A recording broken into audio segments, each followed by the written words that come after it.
Bwana we, picha safi hapa inaanzia katika hapa kambi ya jeshi. Kuna huyu hapa mkuu wa kikosi na mwenzake wana tabia moja chafu ile mbaya, huwatishia maisha mabinti wadogo wanaokuwa wamekuja kupata mafunzo kwenye hapa kambi na kuweza kuwatumikisha kingono. Sio rahisi binti bikra kuingia kwenye hapa kambi na kutoka kama jinsi alivyo. Sasa ile kabla jambo lolote alijaweza kutokea kwa huyu binti, mlango unafunguliwa, anaingia mdada mmoja, wote walishangaa kumuona.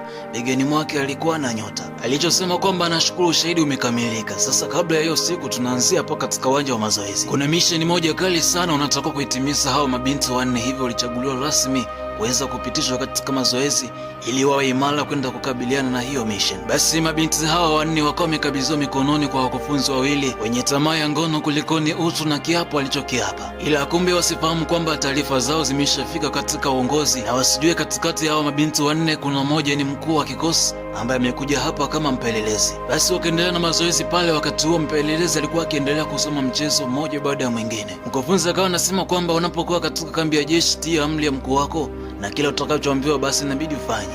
Kuna mdada mmoja akaambiwa piga hatua mbele kisha sogea hapa mimi nilipo. Sasa ili kupima utiifu wa huyu mwanafunzi, aliangusha funguo katika maji na kumwambia kwamba inabidi uje uniokotee funguo kwa mwendo wa kujongea. Basi huyu mdada akatia amri ya mkuu wake, lakini lengo la mkuu halikuwa kupima utiifu, bali lengo lake ni kuweza kuangalia maungo ya binti atakapokuwa ameinama chini ili kuangalia kama chakula hiki kitaweza kumfaa kwa usiku wa leo. Basi na hivi ndivyo wanakuwa wanafanya mara kwa mara kwa baadhi ya wanafunzi wanaokuwa wamepewa kuwafundisha. Hawa wakufunzi wawili wanasifika sana katika unyanyasaji wa kijinsia, lakini pia hata kuwatumikisha kingono mabinti bila ridhaa yao. Na kama endapo utakataa kitu wanachokihitaji katika uwanja wa mazoezi, utapata vipigo vya hatari sana. Lakini pia wafanyia figisu wale wote wanaokuwa wamekataa kitu wanachokuwa wanakihitaji na kuweza kuwafanya wasifaulu mtihani wanaokuwa wameupatia. Basi huyu mzee mwenye umri wa baba yake alimwambia kwamba kwa siku ya leo haonifai, ila kwa wakati mwingine utakuwa ni chakula kitamu sana kwangu. Huyu mdada kinamna fulani alikasirika baada ya kuambiwa maneno kama haya hapa.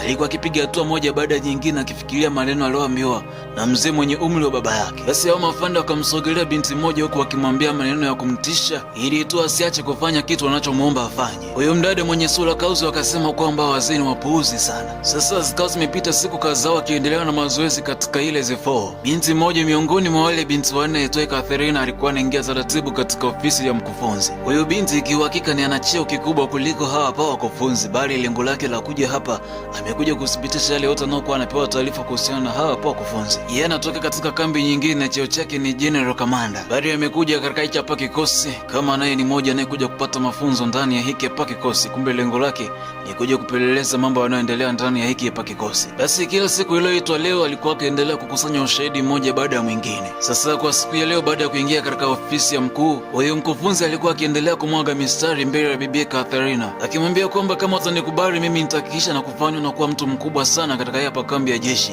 na nitahakikisha napata ajira lako iwezekanavyo. Cha msingi ni swala dogo tu la wewe kukubali kufanya mapenzi na mimi. Binti akamuuliza kwamba ni hicho tu nitakachofaidika nacho. Huyu mkufunzi akasema kwamba ongea, unaonekana uko smart sana, ila usiku wa leo tunategemea kupata baadhi ya silaha kutoka mlimani. Lakini kama unavyojua binti mdogo, haya ni maisha, hivyo tunatoka kufanya juu chini mzigo wapo usifike katika hii hapa kambi. Na kama utasaidia kufelisha mzigo kuingia katika hii hapa kambi, utaweza kupatia donge moja nono sana. Lakini binti akasema kwamba siwezi kwenda kuwatoa sadaka mabinti wadogo kama wale pale wakafika katika hapo vita mnayoenda kuitengeneza. Lakini wao kumwambia kwamba sikia binti mdogo, maisha ni kama puzzle ama mtu anapokuwa anacheza draft. Usipoitumia vizuri nafasi ulionayo, basi elewa kabisa utaanguka. Lakini Catherine akasema kwamba siwezi kwenda kuyatoa sadaka maisha ya mabinti wadogo kama wale pale. Na swala la mimi kukuvulia nguo sahau kabisa. Basi mrembo akaondoka pale akiwaacha wakicheka sana. Wanaamini kwamba ipo siku tu ataingia katika 18 zao. Basi maisha yakazidi kuendelea katika hii hapa kambi ya jeshi kuhusiana na mzigo wa silaha aliokuwa wanahitaji kuteka hapa mafande. Kwa sababu taarifa zilikuwa zimefika kwa mtu sahihi,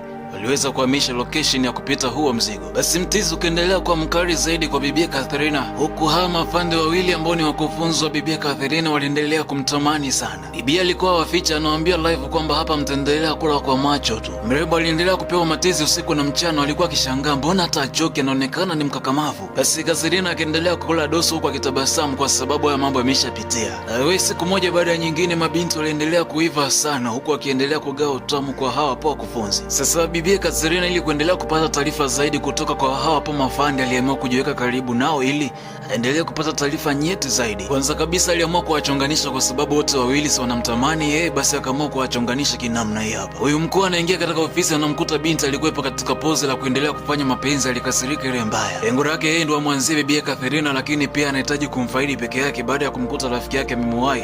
Ilimuuma sana hii kitu. Basi huyu mzee akamwambia Katherina, leo ni wangu, nenda katafute mwingine huko. Basi huyu mzee akasema kwamba mtajutia kwa hili hapa, kisha akaondoka huku akiwa na hasira sana. Kinamna hiyo tayari wameanza kupishana wao wawili kama jinsi ambavyo lengo la Katherina lilivyokuwa. Basi kama wewe ni mpenzi wa love stories za Kifilipino, hii hapa nyingine inaitwa On the Wings of Love. Ni picha safi kabisa yenye full romantic story, unaweza kuipata kupitia Sinopino TV. Sasa kama unacheki hapa movie katika channel ya E7 Pass na hujasubscribe, fanya kusubscribe kisha endelea kufurahia mauzui kutoka kwenye hii hapa channel. Lakini pia kama utakuwa unatangaza, unahitaji kutangaza na E7 Pass, unaweza kanicheki kupitia namba ya simu inayopita kwenye screen yako. Sasa huyu hapa anaitwa Bisala, unaweza kumpata kupitia mawasiliano yanayopita kwenye screen yako. Huyu ni fundi na ni bingwa wa dawa zote za mitishamba, magonjwa yote ambayo yameshindikana huko hospitalini. Ukimwona Bisala basi matatizo yako yote yatakuwa yametatuliwa. Lakini pia kwa wale watu ambao wanahisi nyota yao imechukuliwa, basi Bisala yupo kwa ajili yako. Anaweza kukurejeshea nyota ambayo unahisi ulikuwa nayo na ikawa imepotea kwa muda mrefu sana. Basi Bisala yupo kwa ajili yako kuweza kukurejeshea nyota hiyo na mambo yakazidi kwenda vizuri zaidi. Bila kusahau wale watu wote ambao mnasumbuliwa na kesi mahakamani, haishi kila siku. Lakini pia kama biashara yako inayomba, Bishamba yuko hapa kwa ajili yako kuweza kukusaidia. Yani ni wewe tu. Anatoa tiba asili, lakini pia marejesho ni pale baada ya mambo yako kuwa yamenyooka. Anakuambia kwamba hakutozi hata shilingi 100, lakini pia hakuna sadaka yoyote itakayotolewa, bali utamrejeshea kama shukrani baada ya kuwa mambo yako yote yamenyooka. Yani ni wewe tu kuweza kumcheki Bisala kupitia namba ya simu inayopita kwenye screen yako.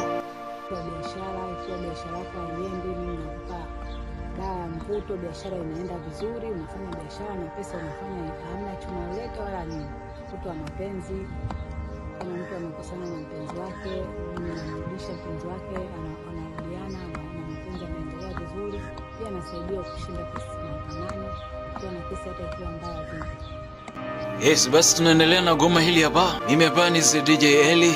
Twende sambamba. Basi katika hii hapo kambi ya jeshi, bado mambo yaliendelea siku baada ya siku. Mabinti waliokuwa wanyonge ambao hawajui kujitetea waliendelea kufanyiwa unyama siku moja baada ya nyingine. Kuna wakati ilifikia hawa jamaa, wakati wakiwa mambo yamewapanda kichwani, walikuwa wakitembea na binti mmoja wote wawili. Sasa na ndipo kwa siku hii hapa ya leo, jamaa alimwambia mwenzake kwamba mtoka niachie huyu hapa, nadhani ananitosha peke yangu. Kabla jamaa hajafungua mlango, unafunguliwa na binti mmoja, wanaingia pale wote wanashangaa. Katherina akasema kwamba mbona umeacha? Kwa nini umeacha? Unaweza ukaendelea tu. Wote walibaki kushangaa toka lini koplo amepata cheo namna hii. Kisha akamwambia huyu binti mtoka hapa. Akamgeukia huyu mzee asiyekuwa na haya akamwambia hivyo, unapatapo ujasiri? Unadhani hapa hawana wazazi? Kumbuka kwamba una binti kama huyu hapa ambaye yupo katika kambi nyingine. Vipi kama naye huko aliko akifanywa mambo kama haya hapa unaofanyia mabinti kama hawa? Basi kama umeweza kutembea na binti mwenye umri sawa na binti yako, basi elewa kabisa umetembea na binti yako. Leo tende kabla sijakuvua cheo, ni wewe ndio umejivua cheo. Ni kwa miaka 6 sasa daftari lako la matendo yako ya ajabu lilikuwa katika meza yangu, na sasa nimekuja kujisipitisha mwenyewe.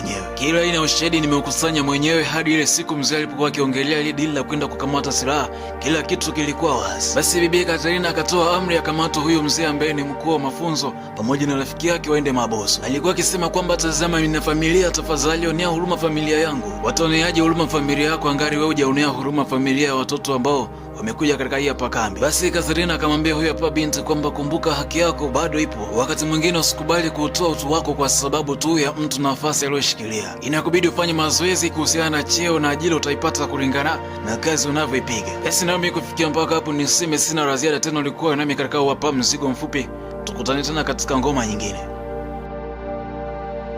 Bwana hiki hapa chuma kinaanzia katika hii hapa chuo. Kulikuwa leo kuna mahafali hapa yanafanyika. Best student alikuwa mbele, wakasema kwamba basi katika kuja kukipokea cheti inabidi aje na mke wake. Cha ajabu wakanyanyuka mabinti wawili na wote wakiwa ni wajawazito. Mchiza akachanganyikiwa pale kinoma noma, mahafali yakawa yamebadilika tayari. Huyo principal akasirika ile mbaya, akasema nawe ni nani? Mdada mmoja anasema kwamba mimi ni mke wake na tulikuwa tumepanga kuishi wote, na hata hapa ujauzito ni mali yake, na shangani kwa nini hakunialika kwenye hii hapa shele yake, hadi secretary amenalika. Basi secretary akamwambia principal kwamba mimi nimemwalika mtu ambaye amerejistiwa kwenye kitabu kwamba ni mke wa Mr. David. Sasa katika hao mabinti, huyo hapa binti ni mtoto wa principal, akasema kwamba mimi ndiye mke halali wa Mr. David.